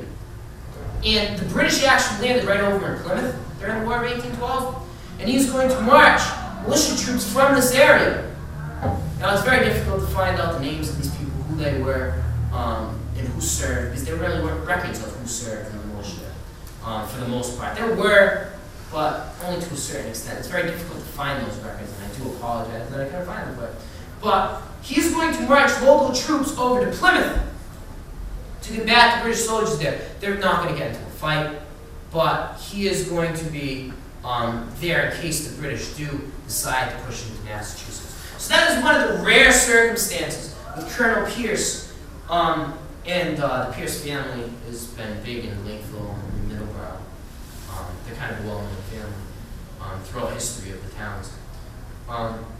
That's kind of one of the few examples of when actually local people participated in the war to a certain extent. But, with that being said, any questions? Okay. Now, that whole Baltimore thing kind of didn't work. You know, I mean, we took Washington, we burned it to the ground. But we didn't take Baltimore. So the British are going to try a new attack. Cochran is going to take his navy and he's going to sail it all the way down to the south. He's going to go into the Gulf of Mexico. His new target, New Orleans. The city of New Orleans. He wants to take this because obviously the Mississippi River flows right through New Orleans. New Orleans is always constantly battled over throughout history. We've got New Orleans and the Louisiana Purchase from France. As we know, a lot of French Creoles in the area, heavily influenced by France in that area. So needless to say, a lot of these people do not like the British very much. But the Mississippi River is extremely important. Because the British realized that if they could gain control of the Mississippi River goes all the way up north. They could pretty much control American trade. Most of the American trade at this time, which is coming out of the west, comes right down the Mississippi. This is going to be the tactical plan of the Union Army during the Civil War to take the Mississippi River from the Confederate Army. But that's his goal. He wants to take New Orleans and ultimately work his way up the Mississippi River. Now, man to combat him, General Andrew Jackson. I absolutely love this man. We're going to forget about the whole Trail of Tears thing for a couple seconds. Okay? That's the dark part of this business. But this man is a complete bad bleep. You can fill in the bleep with whatever you want. This man got into a duel as a younger man, lived his life with a bullet lodged in between his two lungs because he got shot in a duel. This man, during his presidency, somebody's going to attempt to assassinate him, gun misfired, he's going to take his cane. Now at this point, he's like 60 years old, he's a 65-year-old man, he's older. He's going to take his cane, and he's going to proceed to beat the living poop out of the man with his gold-tipped cane. Say what you want about the man, but he is one tough man, and you do not want to mess around with this guy. Old Hickory, as they like to call him. He fights the Native Americans before this battle, Horseshoe Bend, which is horrible. I don't have really enough time to talk about that, so I'm going to skip over it. But that was a horrible massacre of Native Americans. He's not very fond of the Native Americans. But with that being said, not many people in America at that time were. It's one of those sad parts of history, is that one man gets blamed for what everybody else was thinking. It's like slavery in America. It is dead wrong. And we understand that by today's standards. But for whatever reason back then, they thought it was right. So can you crucify one man for doing what everybody thought? That's my argument. As dead wrong as what he did was with the Trail of Tears later in his presidency and all that, can you crucify one man for it? I don't think that that's fair because all Americans, mostly all Americans, were thinking. But Jackson is going to have to recruit an army. He has his regular soldiers, which are very important. They're the soldiers who know how to fight. They're in the regular army. He gets volunteers, local volunteers, militiamen, French-speaking Creoles, pirates. Ooh, pirates back. I love pirates. Indians. Yes, he has Indians on his sides. And he has African Americans, black soldiers. This is a mash of people. It's no rhyme or reason for this. This is just a ragtag group of men thrown together. A lot of people describe this as the Army of America itself. You have the criminals, you have the Indians, you have blacks, you have French people, you have everything here. It is the Army of America. And what are they fighting for? They are fighting for the soul of America. Captain Jean Lafitte. God, that is a sick name. I'm sorry. That is an awesome name. Jean Lafitte. He's a pirate. He's a French pirate, too. So he doesn't like Great Britain very much. Jackson's going to get in all goody-goody with this guy, and Jean Lafitte is going to supply him with cannons. And Jean Lafitte is going to supply him with men to fight. So he kind of has this relationship because they have a common enemy.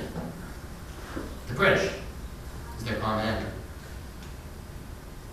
Now, Ross is dead. So now we have a new commander of British forces, Major General Edward Pakenham. Now this man, Ross was a good general. This man is a great general. This guy beat Napoleon, was one of the leading proponents why they beat Napoleon. He has faced Napoleon, one of the greatest military commanders of all. He's probably one of the most experienced officers in the British Army at the time.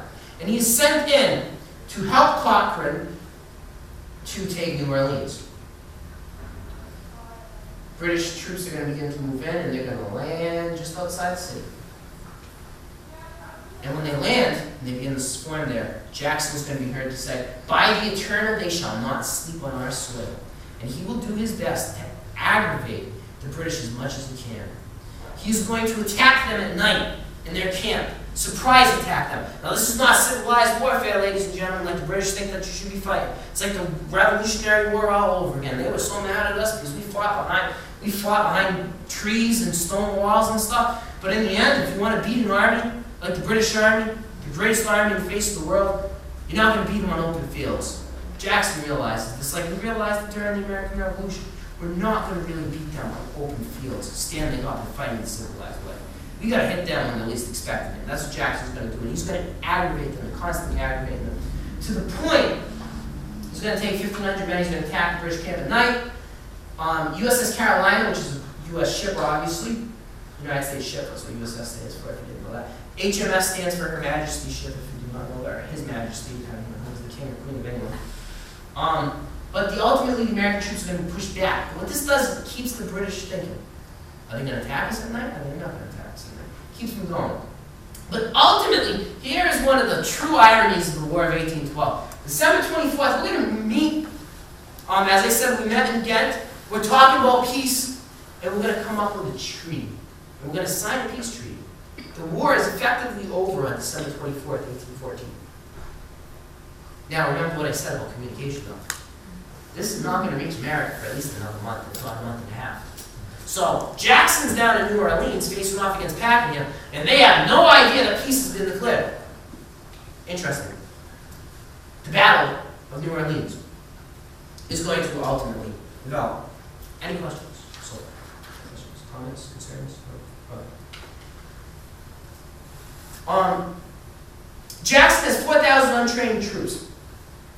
They're untrained.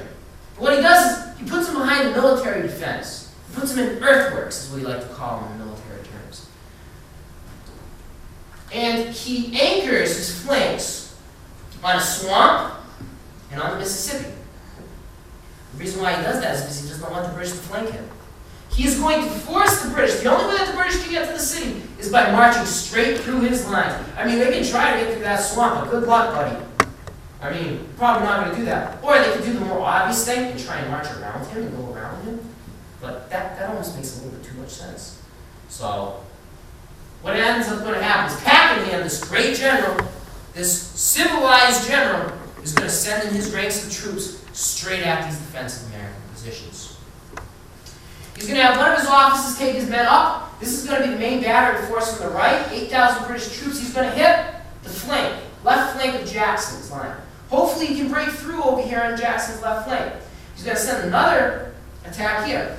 But the most important and the most crucial part of his plan is he's going to send a small diversionary force across the Mississippi River and over here where Jackson's cannons are. Jackson's cannons are on the opposite side of the river. He has a little battery over here.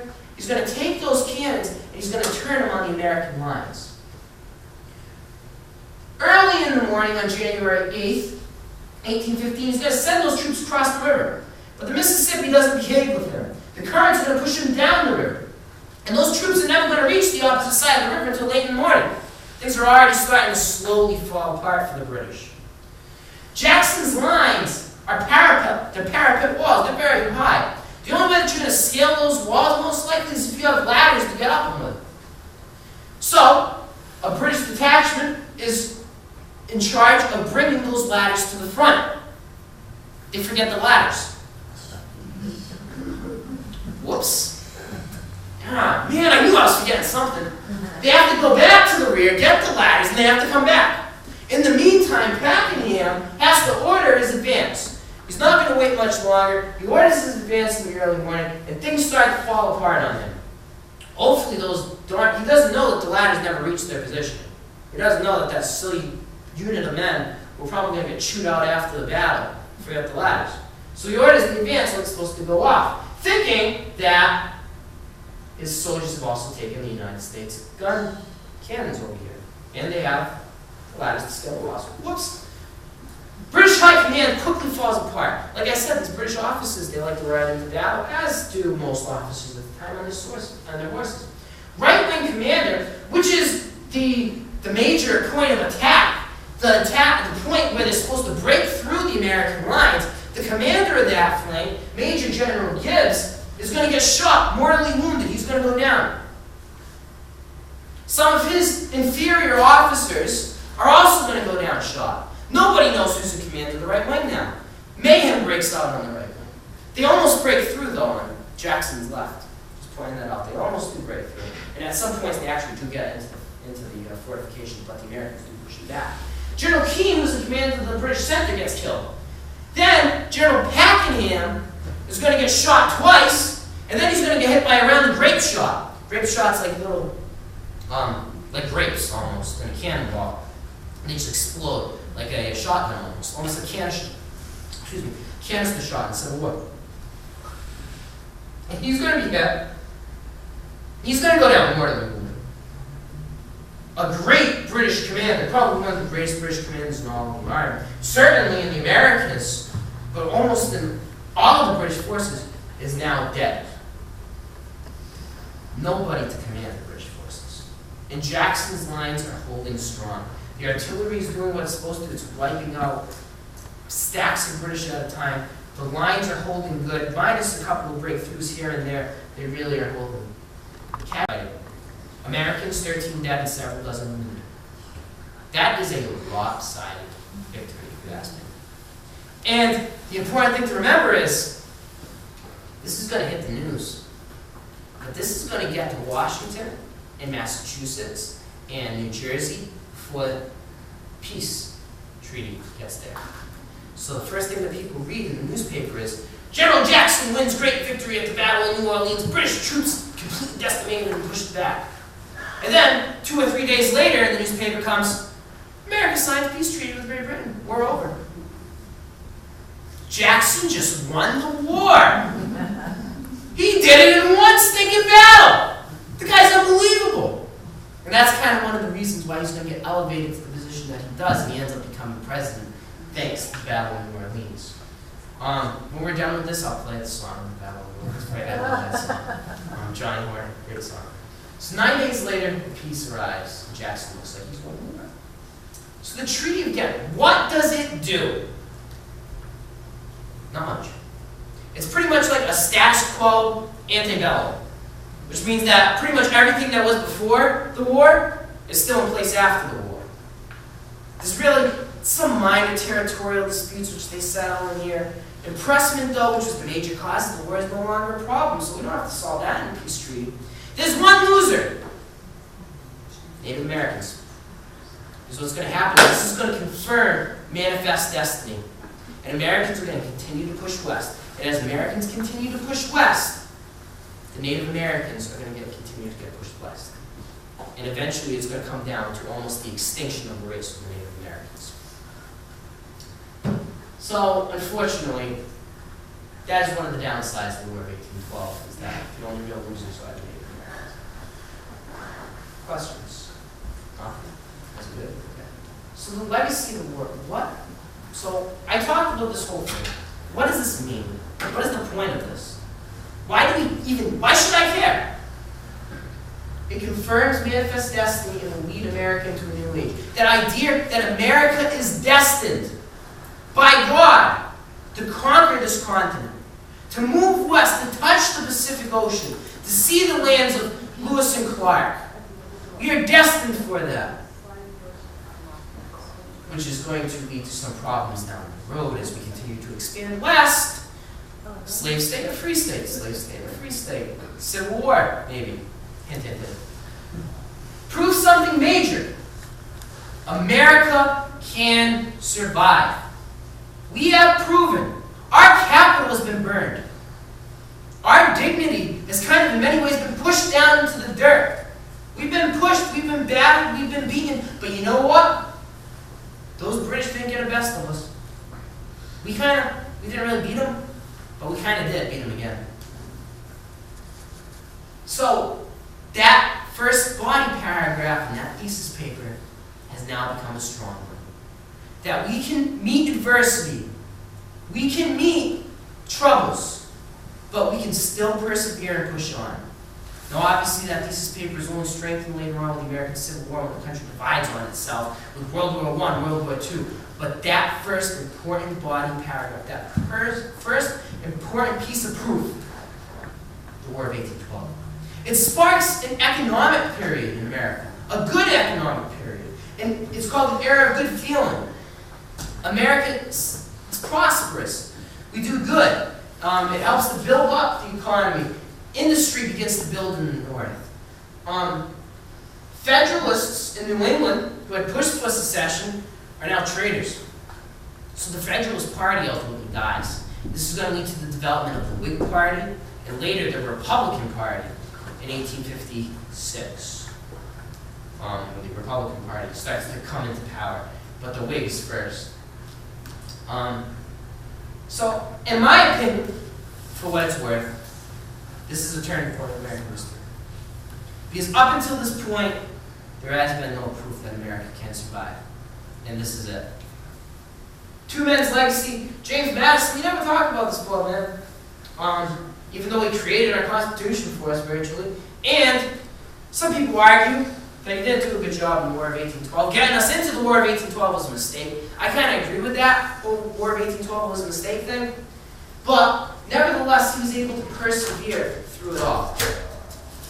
And Andrew Jackson is going to be pushed to the, ultimately by this war, to the presidency of the United States, and becomes the seventh president of the United States of America. America, Canada will survive. Patriotism. That's my thing. First of all, before I wrap up, any questions, comments, concerns about anything I talked about? Yes, sir. If you exclude the Battle of New Orleans, which Jackson won, and they signed the treaty again prior to the battle, who did the treaty again favor? Because the English, they actually did the best of us, didn't they? For the most part, I would say that they definitely did the best of us. But it's one of those weird treaties where neither side really comes out on top. In my opinion, it's kind of more of like a, we're just sick of fighting each other. This is kind of pointless, like why are we even fighting each other? So neither side really comes out on top in the treaty. It's not like the American Revolution began our independence. It's just kind of a, like I said, it's a status quo antebellum pretty much. So what happened before the war is what it is now pretty much, essentially. There were some certain things that the British got and we lost, but they're minuscule compared to nothing major really happened in the treaty again. Any other questions or comments? Okay. I'd like to close out first of all by saying that I love history, if you can't tell. I think that's pretty obvious stuff. But what local groups like the Lakeville Historical Society, Lakeville Historical Commission, all of these groups do is they preserve history for us. And in my opinion, the most important thing that we as Americans can do, now I know a lot of people say, oh, it's our civil duty to vote, it's our civil duty to do that. Yes, that is an important duty as an American, absolutely. But I think our most important duty as Americans is to preserve our heritage and who we are. Because if we didn't have these people in the past, we don't have a future. We do not have the privileges that we experience today. Now, a lot of people will say, well, America kind of stinks today. You know what I mean? Things aren't looking good. But still, when you look around the world, we are still so much more privileged than other people across the world. What we have, we can go pretty much anywhere without anybody saying anything to us. We can eat what we want. And all of those freedoms and stuff are all guaranteed by these people who came before us. So we must never forget them, even though we like to forget them. And people like to say that history is not important, and only science and math are important. No. History is who we are and what we will become. If we do not learn from our history, we do not study our history, we do not have a future. I'm sorry, I'm on my soapbox, but I'm on my soapbox. So we must understand who we are, where we come from, in order to understand where we can go in the future. And it's through foundations like the Lakeville Historical Commission, Lakeville Historical Society, Freetown Historical Society, all these places, the Civil War Trust, which I am a member of, which preserves Civil War battlefields. It's through those foundations that we can save our history and save our past. So, my challenge to all of you. I want you to go out there and find a foundation that you would like to donate to. Lakeville Historical Commission, the Civil War Trust. Great website for the Civil War Trust, by the way. You should go on www.civilwar.org. Wounded Warrior Project. Anything that helps our current soldiers, our soldiers of the past, anything that preserves history. I want you to go out there and find a foundation to donate to. And I understand that we have difficult economic times now and it's not easy to give. But I think it's our civil duty as Americans to preserve our history. And with that, I love this quote by Joshua Lawrence Chamberlain, Colonel-General in the American Civil War. Revisiting Gettysburg many years after, he said, "In great deeds something abides. On great fields something stays. Forms change and pass, bodies disappear, but spirits linger to consecrate ground for the vision placed in the soul. And reverent men and women from afar, and generations that know us not and that we know not of, shall come here to ponder and to dream. And the power of that vision shall pass into their souls." And with that, ladies and gentlemen, if nobody has any questions for me or comments, I thank you all for coming tonight. Do any of my... We have refreshments. There are refreshments over there, so I guess you're welcome. If you're exiting, you must exit that door, because all the other doors are locked. Thank you for coming, everybody. If you are interested in the Civil War, I believe I am doing a 5-week program on the Civil War in the spring on Gettysburg. So if you are interested, keep your eyes and ears open for that. Besides that, thank you for coming, guys. Have a good night.